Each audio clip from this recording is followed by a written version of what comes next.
This is the award-winning Lee Pitts Live.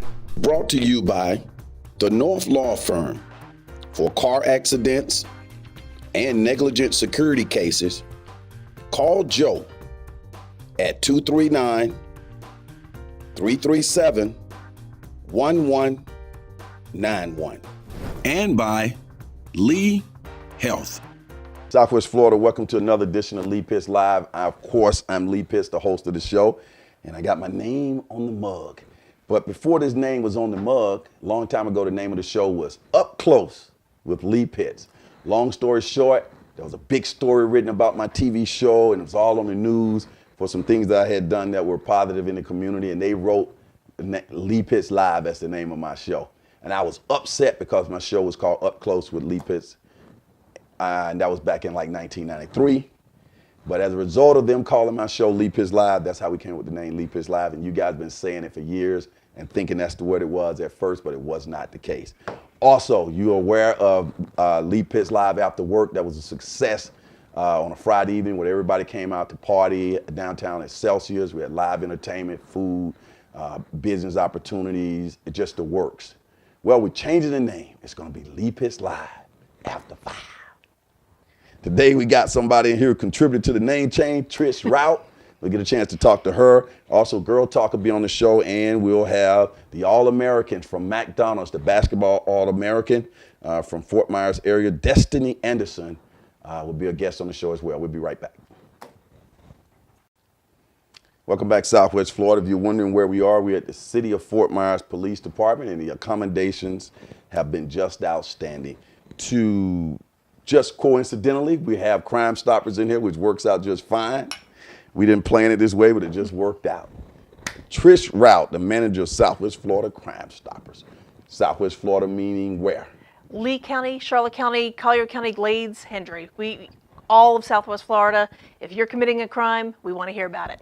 What's that Crime Stoppers number? 1-800-780-TIPS, 1-800-780-8477. How long did it take you to get that down, Pat? You've been saying it so long. Oh, God. I've been doing this, 14, 15 years. Okay, that number A hasn't hot minute. changed.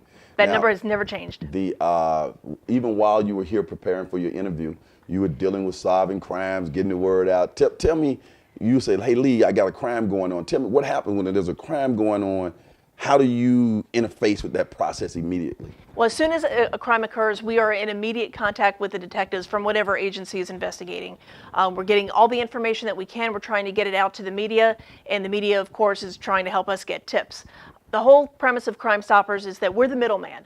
We're not the detective. We're not the public. We are the source for you to provide information on a crime that law enforcement may not know. In a perfect world, we would have a law enforcement officer on every single street corner 24/7.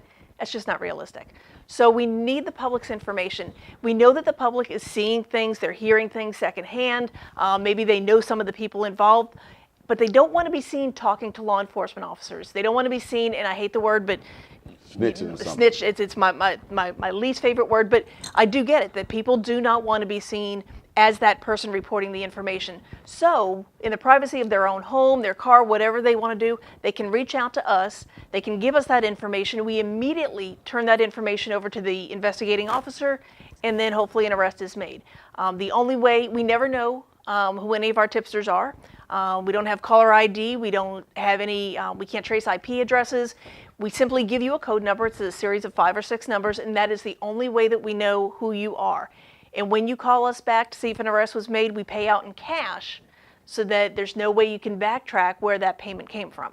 And the way you described it, I was thinking Amber Alert, to alert the public that there's a crime that has been committed. It's almost like an Amber Alert. Is that a fair assessment? That'd be a very good comparison. You know, when something happens, we want to be out there first. We want to be able to let the media know everything, every detail that we can release. Obviously, in certain crimes, there's certain details that we can't. We've got to kind of hold close to the vest. But if there's any information, photos, anything like that that we can put out, we want to immediately get that out to the media so the public can say, you know what, I recognize that guy. I know who that person is. And you don't necessarily have to know a criminal very well. You can just say, you know what, I recognize that person. They work at certain restaurant, and our detectives will go out to that restaurant. We'll go and see if that person works there, and if they do, we've had times where they just don't finish their shift. And they get a free ride from us.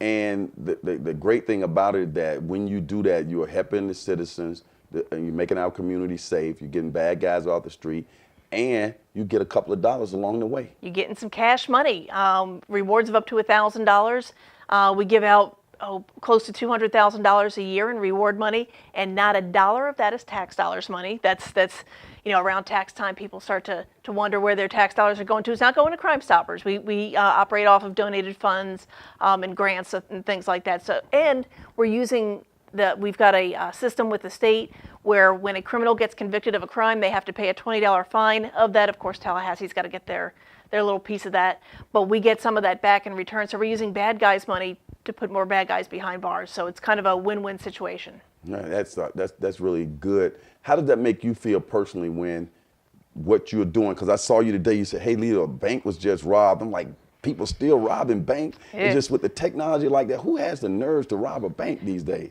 People have you would be amazed at the gall that people have. In the middle of broad daylight. And you go in there, you rob a bank, you rob a Circle K, you rob a 7-Eleven. We've had so many robberies lately, it's insane. But people that are doing these crimes live in our community. There's somebody's neighbor, there's somebody's aunt, somebody's uncle, somebody's sister, brother, child. Somebody knows something about it. And if you have information on a crime, you're obligated. You should be morally obligated to step up and do what's right, because this person, committed a crime, a violent crime against one person. Who's to say they're not going to do it against you? And you can guarantee that their name and information about them would never be detected by anybody. Never, ever, ever. One of the things that you also said is that when a person thinks that they see something suspicious, that they're not bugging you guys with false, if you don't find it to be real. You want to know. If you think it's suspicious, or you think you got something, it's not, you can't give you guys a call, right? Oh, yeah, Sesame Street that for me. Yeah, there's no information that we don't want. Now, the information that you share with us may not be accurate, but you know what? No harm, no foul. We would rather you call us with something that you feel that you have that gut feeling that isn't right. Maybe it's a drug house or something like that. We would rather have you call us check it out. If it's nothing, it's nothing. No harm, no foul. There's no repercussions, but we want all the information. Like we were talking about, that gut feeling. If you feel like something just isn't right about a person, a situation, we need to let us know. And we are in contact with law enforcement 24 hours a day, 7 days a week. Holidays, it don't matter. Every day, every hour, we are immediately transferring that information over to law enforcement. So let's say I see a hit and run, okay? Somebody on a bicycle got hit and people kept going. I bike, by the way. Would I dial Crime Stoppers or would I dial 911? If it's something that's happening right now, call 911, because that could be the difference between saving someone's life. Now, that second call that you need to make is to 1-800-780-TIPS, because that information that you have about that hit and run. So you can make 2 calls? You can make 2 calls. Okay. If it's a life or death situation, 911 all the time. But keep in mind, you call 911 and then you don't follow up with us, you're not going to get a cash reward. We have that conversation with tipsters quite often, that they call 911. Once you call 911, you're a known entity. Whether or not you give your information or not, they have your information. When you call us, you don't. So, and it's funny that you mentioned hit and runs, because last year in the state of Florida, 99,000 hit and runs in the state of Florida. 99,000, that's a lot. That's a lot. And we've been seeing, so many fatalities, a lot of pedestrian hit and runs.